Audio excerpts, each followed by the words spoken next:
Hello everyone, the dignity class में आपका स्वागत है।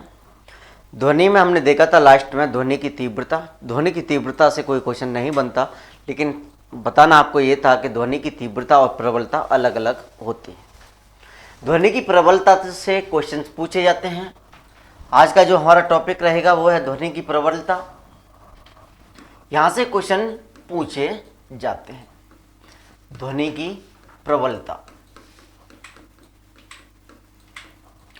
यहाँ से एमसीक्यू क्वेश्चन पूछे जा सकते हैं। क्या क्वेश्चन पूछे जा सकते हैं उन सभी पे मैं चर्चा करूंगा। एग्जामिनर यहाँ अगर ज़्यादा से ज़्यादा कहाँ तक आपको ले जा सकता है, अगर आपने ये पढ़ा होगा तो आपका कोई क्वेश्चन गलती नहीं होगी। जैसे कि थोड़ा सा हम बताते हैं कि ध्वनि की प्रबलता मेंस में बन सकता है कि ध्वनि की प्रबलता से क्या अभिप्राय है, यह किन कारकों पर निर्भर करता है। जैसे जनरली आप लोगों ने सभी ने पढ़ रखा होगा कि ध्वनि की प्रबलता जो होती है आयाम पर निर्भर करती है। ये सामान्य सी चीज है। अगर एग्जामिनर ने सोचा कि नहीं, मुझे ऐसे क्वेश्चन नहीं पूछना है कि किस पर निर्भर करता है, एग्जामिनर के माइंड में बात आती है कि निम्नलिखित में से ध्वनि की प्रबलता निर्भर करती है। पहला वो दे सकता है, या ये भी पूछ सकता है कि निम्नलिखित में से ध्वनि की प्रबलता किस पर निर्भर नहीं करती है। पहला ऑप्शन तो आयाम ही देगा, क्योंकि उसे भी पता है, आप लोगों को आयाम के बारे में बहुत अच्छे से पता है कि आयाम पर ध्वनि की प्रबलता निर्भर करती है। दूसरा वो ऑप्शन दे सकता है कि माध्यम, इसके बारे में भी कुछ लोगों को पता होगा कि हो सकता है माध्यम पर भी निर्भर करते हो। लेकिन तीसरी अगर हम बात करें कि माध्यम के साथ साथ तो क्या करता है, वो माध्यम के साथ साथ हमारे कान की जो संवेदनशीलता है उस पर निर्भर जरूर करता है। और एक वो दो तीन आपको ऐसे ऑप्शन मिलेंगे, और नीचे आपको दे भी सकता है कि इनमें से कोई नहीं या इन उपयुक्त सभी। तो ध्यान रखिएगा कि ध्वनि की प्रबलता से क्वेश्चन जनरली अच्छे बन सकते हैं, क्योंकि ध्वनि की प्रबलता होती क्या है, कानों की जो संवेदनशीलता की जो माप है वही तो ध्वनि की प्रबलता है। आप जोर से चिल्ला रहे हो या आप जोर से बोल रहे हो, वो ध्वनि की प्रबलता ही तो है। जब आप जोर से बोल रहे हो, कितनी भी ध्वनि की प्रबलता ही चाहे क्यों ना हो, अगर हमारे कान खराब हैं तो क्या हम उसे सुन सकते हैं? नहीं सुन सकते। तो हम कह सकते हैं कि ध्वनि की जो प्रबलता है आयाम के साथ साथ माध्यम तथा माध्यम के साथ साथ कानों की जो संवेदनशीलता होती है उस पर भी निर्भर करती है। पहला क्वेश्चन ये बनता है। दूसरा क्वेश्चन अगर हम बात करते हैं यहाँ पर ही, तो आजकल आपने देखा होगा इस तरीके से क्वेश्चन आ रहा है कि सामान्य अगर बातचीत करते हैं तो कितनी डेसिबल की हो सकती है इसकी तीव्रता, तेज में कितनी हो सकती है। कभी कभार जैसे कि आप ध्वनि प्रदूषण देखते हैं उसके बारे में अलग है वो, कि एक जेट विमान की कितनी हो सकती है। आजकल ये क्वेश्चन पूछ लिए जाते हैं। ये सामान्य से क्वेश्चन है, तो ये रटने के नहीं होते, ये थोड़ा सा आपको रटना है, ये समझने की नहीं होता। जो है वो है, जिन्हें घोषित कर रखा है। जैसे कि आपको बात करें, WHO ने 50 डेसिबल से अधिक की जो तीव्रता है वो मानव के लिए उपयुक्त मानी है। जैसे ही वो 75 डेसिबल से ऊपर है, मानव की स्वास्थ्य के लिए नकारात्मक है। तो ये थोड़ा सा हम नोट डाउन करेंगे। लेकिन ध्वनि की प्रबलता क्या है, ये मेंस में भी हो सकता है कि ध्वनि की प्रबलता से क्या आशय है या अभिप्राय है। तो पहली बात तो है कि कानों की संवेदनशीलता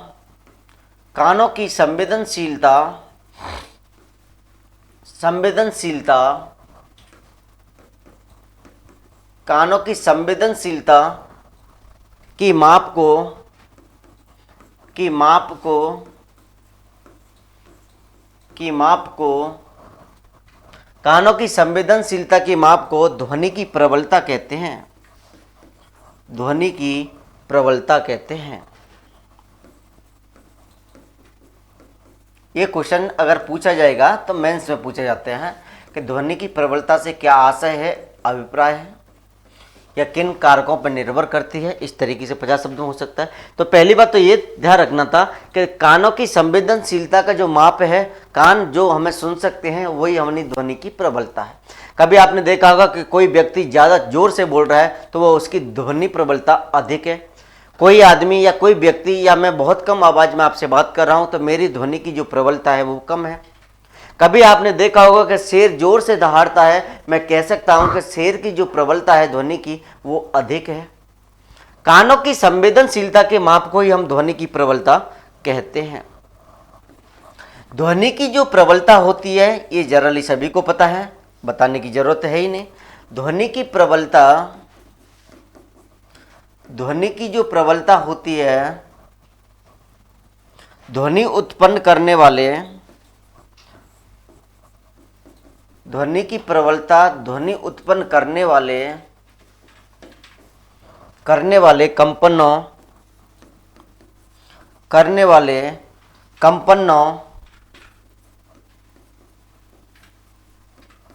कंपनों के आयाम के वर्ग के समानुपाती होती है। समानुपाती होती है।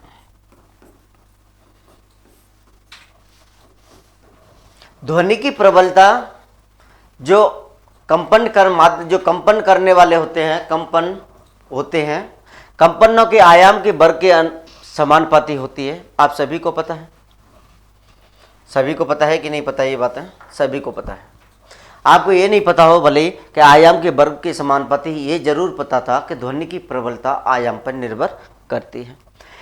इसी बात से मैं अगर कहना चाहूँ कि यदि आयाम को मैं दुगना कर दूं तो ध्वनि की प्रबलता पर क्या प्रभाव पड़ेगा, तो ध्यान रखिएगा, आयाम को जब हम क्या करेंगे, बढ़ाएंगे, दुगना करेंगे तो ध्वनि की प्रबलता 4 गुनी हो जाएगी।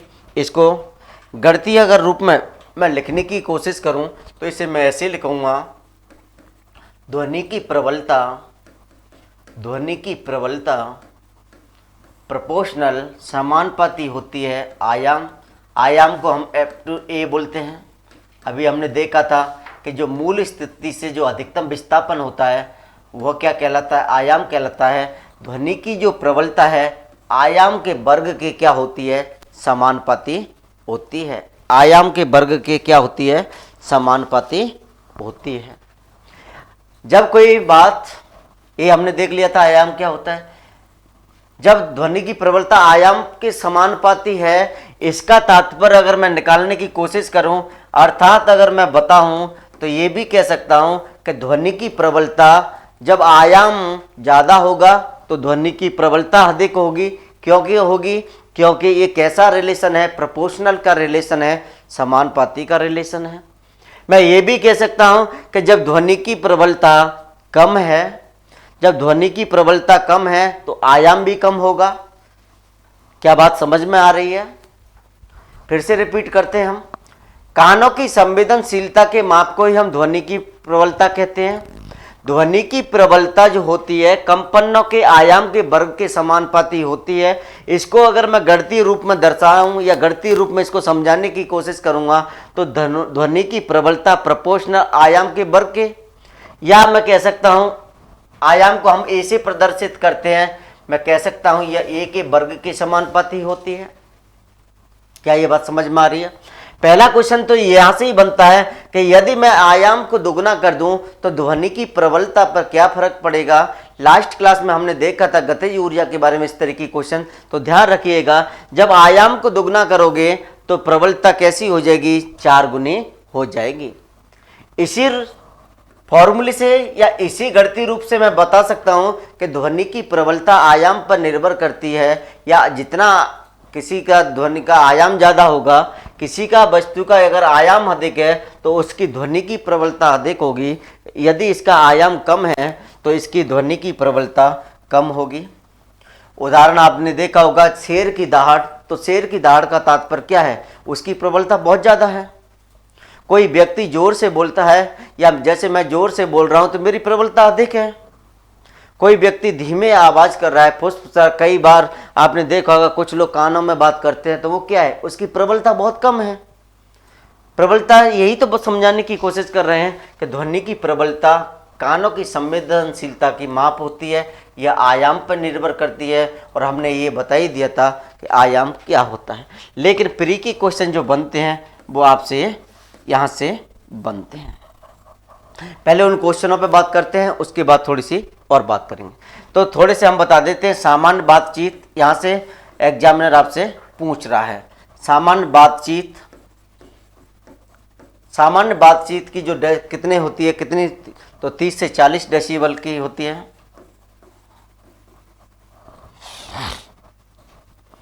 तेज बातचीत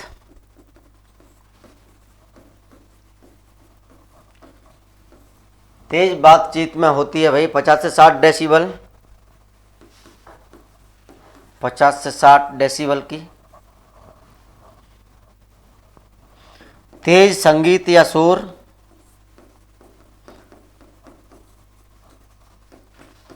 इसको बोलते हैं हम ध्वनि प्रदूषण, 80 डेसिबल से अधिक, 80 डेसिबल से अधिक। आपने नाम सुने होंगे सायरन, पुलिस और एम्बुलेंस के जो सायरन होते हैं उनकी जो तीव्रता होती है 110 से 120 डेसिबल की होती है। तो यही क्वेश्चन आपसे आजकल ज़्यादातर पूछे जा रहे हैं। जैसे बात करें हम जेट विमानों की, जेट विमान, जेट जो विमान होते हैं उनकी जो तीव्रता होती है वो होती है 140 से 150 डेसिबल के मध्य। तो यहां से क्वेश्चन आपसे पूछे जाते हैं। वो क्या करते हैं, यहां से मोस्ट है ये, इस सारणी को क्या करते हैं, या तो कभी कभार बड़े एग्जामों अगर उन्हें पूछना होता है तो बड़े एग्जामों वो 4 देते हैं, आपसे मैच करवा लेते हैं। छोटे एग्जामों में थोड़ा थोड़ा पूछते हैं कि थोड़ा नहीं भाई इसमें क्या है, एक जैसे सामान्य बातचीत की आपसे पूछ लेंगे, और पूछा भी गया है किसी न किसी एग्जाम में, तो थोड़ा सा आप इसको भी देखेंगे। यहाँ से क्वेश्चन प्री का भी है, मेंस का भी है, और मैं एक और क्वेश्चन जो आपको बताने की कोशिश करूँगा उसको भी, क्योंकि यहाँ से मुझे खुद को लग रहा है यहाँ से एग्जामिनर अच्छा क्वेश्चन भी बना सकता है, सिंपल क्वेश्चन भी बना सकते हैं। तो ये तो आपको ध्यान रखनी थी। अगर सामान्य बातचीत की बात की जाए तो 30 से 40 डेसिबल के मध्य होता है।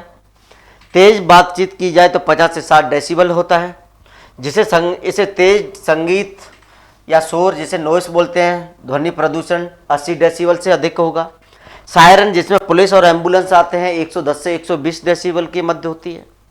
जेट विमान 140 से 150 डेसिबल के मध्य आती है। और जो औद्योगिक कारखाने होते हैं उनकी भी, औद्योगिक कारखाने 100 से 120 डेसिबल की होती है। ये बात समझ में आ गई होगी। WHO के अनुसार कहा गया है कि 45 जो डेसिबल है वो मानव के स्वास्थ्य के लिए, मानव के लिए उपयुक्त है। लेकिन जैसे ही 75 डेसिबल से ज़्यादा ऊपर होगी तो उसकी जो ध्वनि की प्रबलता, अगर ध्वनि की तीव्रता अगर 75 डेसिबल से अधिक है तो मानव की स्वास्थ्य पर क्या होता है, नकारात्मक प्रभाव पड़ता है। अब ये बात हमने देख ली। अब इसमें थोड़ा सा नोट डाउन कर लीजिए कि ध्वनि की प्रबलता, ध्वनि की जो प्रबलता है, ध्वनि की प्रबलता आयाम पर निर्भर करती है। ध्वनि की प्रबलता आयाम पर निर्भर करती है। ये हमने देख लिया था, इसके वर्ग के समानुपाती होती है, निर्भर करती है, निर्भर करती है। अर्थात मैं कह सकता हूं कि किसी वस्तु का आयाम अधिक है तो उसकी ध्वनि की प्रबलता अधिक होगी, या मैं कह सकता हूं उसकी यदि किसी वस्तु का आयाम कम है तो उसकी प्रबलता अधिक होगी, या कम है तो उसकी प्रबलता कम होगी, क्योंकि प्रोपोर्शनल है। इसी प्रकार मैं कह सकता हूं कि ध्वनि की प्रबलता ध्वनि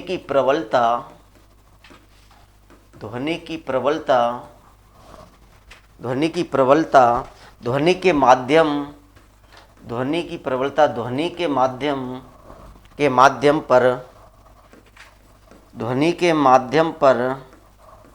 माध्यम पर निर्भर करने के साथ साथ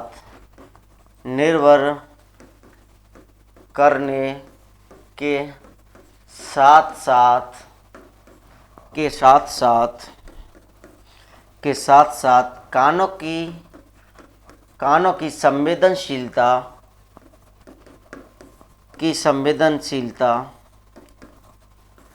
संवेदनशीलता पर भी निर्भर करती है। अब यहां से क्वेश्चन बन सकता है कि ध्वनि की प्रबलता आयाम पर निर्भर करती है, सभी को पता रहता है। आयाम के वर्ग के समानुपाती होती है, हमने देख लिया था। जिसकी वस्तु का अगर आयाम अधिक है उसकी प्रबलता अधिक होगी, कम है उसकी प्रबलता कम होगी। ध्वनि की प्रबलता ध्वनि के माध्यम के निर्भर करने के साथ साथ कानों की संवेदनशीलता पर निर्भर करती है।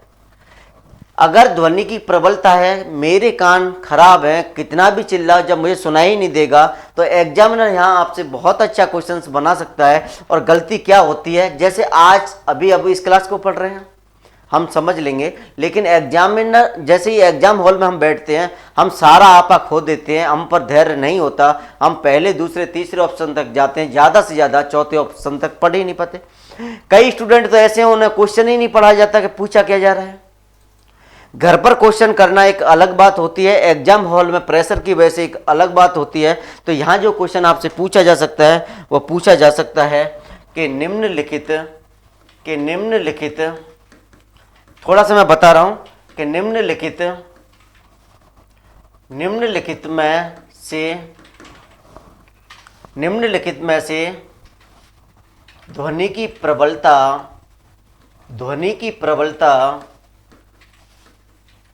प्रबलता निर्भर करती है। ध्वनि की प्रबलता निर्भर करती है। ए ऑप्शन आयाम देगा, और कुछ स्टूडेंट क्या करते हैं आयाम ही करेंगे।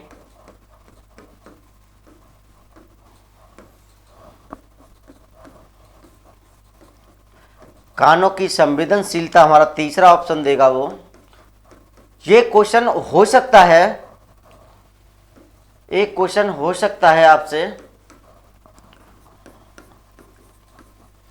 अब कुछ लोग जल्दबाजी कैसे करेंगे पता है, कि सभी को पता है कि अरे छोटा सा क्वेश्चन पूछा गया है, बहुत सिंपल क्वेश्चन पूछा गया है, ऐसे क्वेश्चन क्यों पूछे जाने चाहिए। कि ध्वनि की प्रबलता निर्भर करती है आयाम पर, उनको पता है आयाम पर निर्भर करती है। आयाम ज़्यादा होता है तो ध्वनि की प्रबलता ज़्यादा होगी, अगर आयाम कम है तो वो क्या करेंगे यहीं पहला लगा देंगे, दूसरे तीसरे को नहीं पढ़ेंगे। उनको पता होना चाहिए भाई माध्यम पर भी करती है, कानों की संवेदनशीलता पर भी करती है। लेकिन उसका सही आंसर तो ये होगा, जब वो घर आएंगे तब पता चलेगा अरे यार ये तो हमसे गलती हो गई, इसमें तो चारों ऑप्शन थे। तो इस तरीके की गलतियां स्टूडेंट से होती हैं, तभी हम बार बार बताते जाते हैं कि समस्याएं कहाँ उत्पन्न होती हैं, समस्याओं को कैसे सॉल्यूशन किया जाता है, कैसे रिजॉल्व किया जाएगा। तो इस तरह की गलती आप ना दोहराएं, इसलिए हम आपको बार बार बताते हैं कि थोड़ा सा धैर्य का भी परिचय दो, नहीं तो समस्याएं आप लोगों के लिए बहुत खड़ी हो सकती हैं। और फिर से बता रहे हैं, कुछ चाहे वो राजस्थान सरकार हो चाहे वो भारत सरकार के, कुछ ही एग्जाम ऐसे हैं जहां पर नेगेटिव मार्किंग नहीं होती, नहीं अधिकांश एग्जामों में नेगेटिव मार्किंग होती है। और नेगेटिव मार्किंग आपको कहां पहुंचा सकती है, कहां नहीं पहुंचा जा सकती, ये आपको खुद को पता है। तो ध्वनि की तीव्रता, ध्वनि की प्रबलता हमने पढ़ ली है। अब क्वेश्चन तो आपसे यही पूछा जा सकता है कि मेंस में कि निम्नलिखित में से कि ध्वनि की किन्हीं दो गुणों का उल्लेख कीजिए। तो ध्वनि की तीव्रता आप बता सकते हैं कि प्रति सेकंड एकांक क्षेत्रफल से गुजरने वाली ध्वनि ऊर्जा को तीव्रता कहते हैं। ध्वनि ऊर्जा ध्वनि की तीव्रता उसकी ऊर्जा से रिलेटेड है या संबंधित है। ध्वनि प्रबलता भी उसी में आ जाएगा। इसी में एक और है तारकत्व, भी ध्वनि का गुण है, एक है गुणता। तो अब चलते हम सीधा तारकत्व पिच की तरफ। एक और ध्वनि का गुण है तारकत्व। तो इसी तरह के क्वेश्चन बनते हैं और इसी तरह की क्वेश्चन बनने की संभावना है। इस तारकत्व की बात करें, इस तारकत्व से अभी एक यूपीपीसीएस ने एग्जाम लिया है, उसका सीएस ने, वहां एक बहुत अच्छा क्वेश्चन बना था। उसने 12 जून को जो पेपर लिया था अपना प्री एग्जाम, उससे वहां एक बहुत अच्छा क्वेश्चन पूछा गया था। तो उस पर भी हम जैसे ही खत्म हो जाएंगे हमारी ध्वनि का जो थ्योरी, उस पर हम बात करेंगे क्या क्वेश्चन इस तरीके। तो अब ध्वनि के दूसरे गुण पर भी बात कर लेते हैं। तारकत्व, प्रबलता देख लिए, तीव्रता देख लिए, तारकत्व क्या होता है। तो तारकत्व ध्वनि का वह गुण होता है जिसमें ध्वनि की जो आवाज होती है उसका मोटा व बारीक, जैसे बोलते हैं ना महिलाओं की आवाज कैसी होती है, बारीक या पतली होती है, या पुरुषों की आवाज़ मोटी होती है, या कई लोगों की आवाज़ मोटी और पतली ऐसे बोलते हैं ना। तो तारकत्व ध्वनि का वह गुण है जिसमें ध्वनि की जो आवाज़ होती है, ध्वनि की बारीकता या मोटाई सुनाई पड़ती है। तारकत्व को मापा नहीं जा सकता लेकिन अनुभव किया जा सकता है। तो पहली परिभाषा, तारकत्व, तारकत्व ध्वनि का वह गुण है, तारकत्व ध्वनि का वह गुण है, वह गुण है, तारकत्व ध्वनि का वह गुण है जिसके कारण आपसे ऐसी क्वेश्चन बनते हैं मेंस में कि ध्वनि के किन्हीं दो गुणों पर चर्चा कीजिए, तो आप लिख सकते हैं ध्वनि की प्रबलता और तारकत्व। तीन गुण पूछ ले तो एक गुणता भी होता है, या ऐसे पूछ सकता है कि तारकत्व क्या है, या ये पूछ सकता है ध्वनि की प्रबलता क्या है, या गुणता पर टिप्पणी लिखिए। तो इस तरीके मेंस में क्वेश्चन बनते हैं, प्री के हम बताते जा ही रहे हैं। तो तारकत्व ध्वनि का वह गुण है जिसके कारण ध्वनि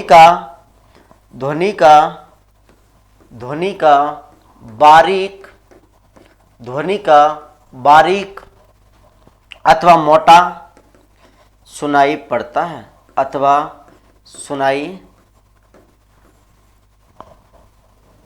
मोटा सुनाई पड़ता है, मोटा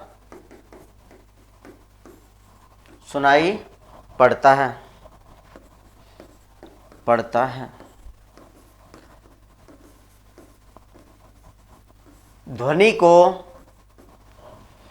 तारकत्व को मापा नहीं जा सकता, तारकत्व को मापा नहीं जा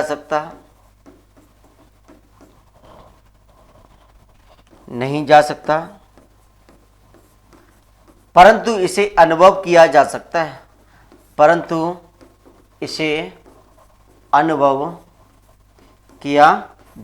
है, किया जा सकता है।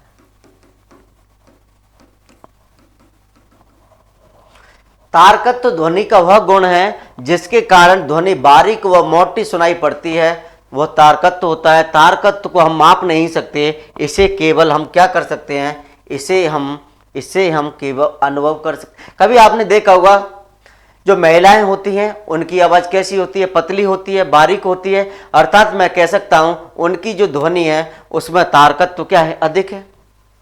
महिलाओं की अपेक्षा पुरुषों की जो आवाज़ होती है वो मोटी होती है, तो उनकी जो तारकत्व होता है वो कैसा होता है, महिलाओं की अपेक्षा कम होता है। तो इस तरीके के जो क्वेश्चन है वो इस तरीके के क्वेश्चन बनते हैं। और प्री जो यूपीपीसीएस का हुआ था वहाँ ये पूछा गया था कि निम्नलिखित में से किसका तारकत्व न्यूनतम होने की संभावना है। ऑप्शन दिया था पुरुष, उसके बाद महिला, उसके बाद लड़का और उसके बाद लड़की। उस पर भी हम चर्चा करेंगे लास्ट में। तो तारकत्व ध्वनि का वह गुण है जिसके कारण ध्वनि का बारीक अथवा मोटा सुनाई पड़ता है। तारकत्व को हम माप नहीं सकते, इसे केवल महसूस करते हैं। कभी कभार आपने देखा होगा एक शेर की दहाड़ और मच्छर की भिनभिनाहट, तो मच्छर की भिनभिनाहट में तारकत्व अधिक होता है, और जो शेर होता है, शेर की दहाड़ में क्या होता है, तारकत्व कम होता है। अब सबसे अच्छी बात, तारकत्व आवृत्ति पर निर्भर करता है। ध्वनि की प्रबलता किस पर निर्भर कर रही थी, आयाम पर, और तारकत्व आवृत्ति पर निर्भर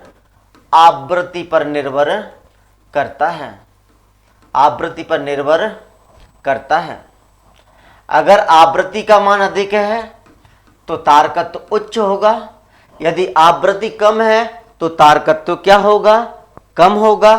तो इसी तरीके से जब उच्च आवृत्ति होती है, अधिक आवृत्ति होती है, तो अधिक तारकत्व होगा। अधिक तारकत्व का अर्थ ये है कि आवाज़ जो होगी वो हमें पतली और बारीक सुनाई पड़ती है। अगर कोई महिला अगर 4 या 5 घंटे की क्लास लेती हैं या 4 घंटे 5 घंटे सुनाती हैं आपको, तो उनकी आवाज़ क्या हो जाती है, चुभने लग जाती है। इसका क्या कारण है, उनका तारकत्व ही उसी का कारण है कि महिलाओं की आवाज़ चुभने लगती है। वो क्या है, उनके तारकत्व जब उच्च है तो आवृत्ति भी उच्च होगी, और उच्च आवृत्ति होने के कारण उनकी आवाज़ पतली होती है, बारीक होती है, वो हमारे कानों को चुभने लगती है। तो इसी का कारण है कि जो महिलाओं की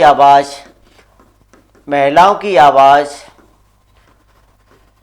या ध्वनि पुरुषों की अपेक्षा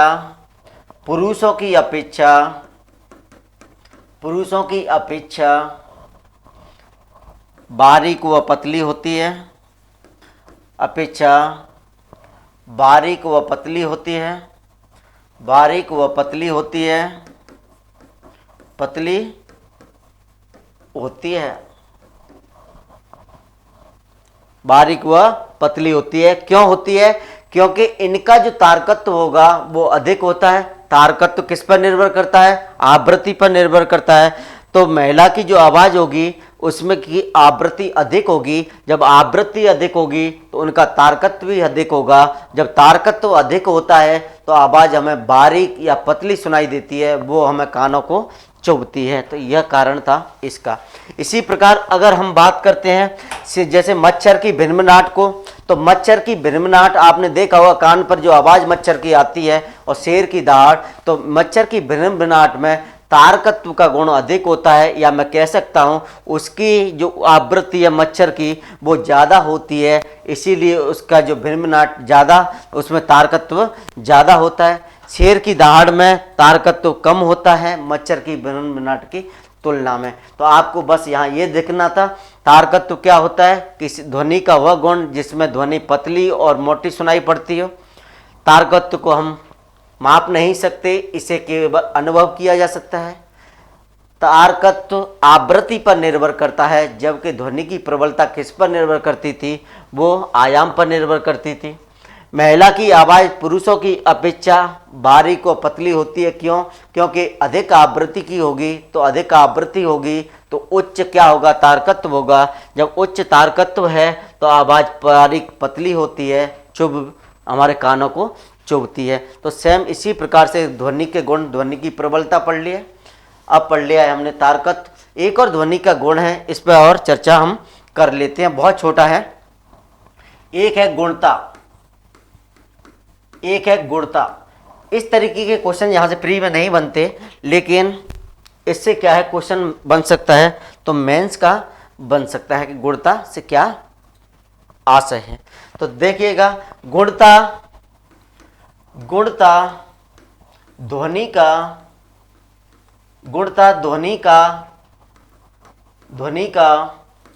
वह गुण है, गुणता ध्वनि का वह गुण है जिसके आधार पर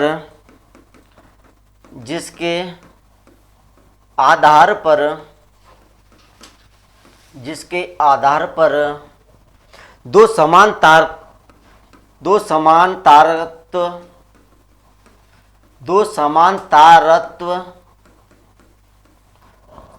तारत्व तथा दो समान प्रबलता की और समान प्रबलता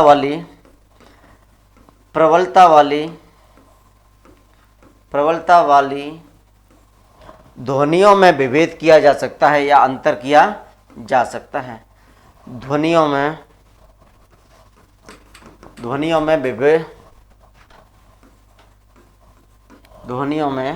विभेद किया जा सकता है,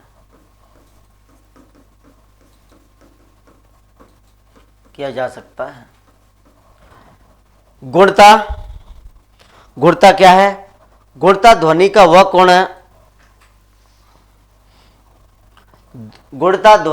गुण है, जिसके आधार पर दो समान तारत्व और समान प्रबलता की जो ध्वनि है उसमें अंतर किया जा सकता है, या हम कह सकते हैं विभेद किया जा सकता है।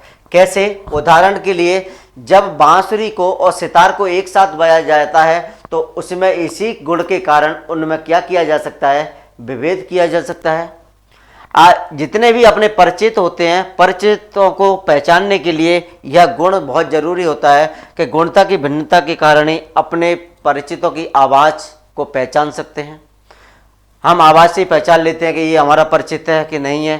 तो वो क्या है? तो गुणता की भिन्नता के कारण वो क्या होता है उसमें कि समान तारत्व और समान प्रबलता वाली ध्वनियों के बीच में जो अंतर स्पष्ट होता है, इसी कारण इसे गुणता कहा जाता है। तो अपने जो परिचित हैं इसी गुण के कारण उन्हें पहचाना जाता है। तो इस तरीके से आपने देखा था, यहाँ से क्वेश्चन मेंस का भी था, प्री का भी था, और क्या क्वेश्चन हो सकते हैं उन पे हमने चर्चा करने की कोशिश भी की थी, बताया भी था और समझाया भी था। और सबसे बड़ी बात, बारीकी चीज़ों पर हम कोशिश बहुत ज़्यादा कर रहे हैं। एग्जामिनर सिंपल क्वेश्चन सभी को आते हैं कि सिंपल में क्या पूछा जा सकता है, क्या नहीं पूछा जा सकता, लेकिन अच्छे क्वेश्चन क्या हो सकते हैं इन पर चर्चा करेंगे। मेंस में पूछा जा सकता है ध्वनि के किन्हीं गुणों को, या किन्हीं गुणों पर आपको दे देगा गुणता, तारकत्व, या एक और जैसे बोलते हैं ध्वनि की प्रबलता दे देगा कि इन पर टिप्पणी कीजिए। पूछ सकता है गुणता से आप क्या समझते हैं, पूछ सकता है आपसे कि ध्वनि की प्रबलता से आप क्या समझते हैं, पूछ सकता है ध्वनि की तीव्रता से क्या आशय है, 15 शब्द में ही पूछ ले। तो इस तरीके के क्वेश्चन पूछे जाते हैं।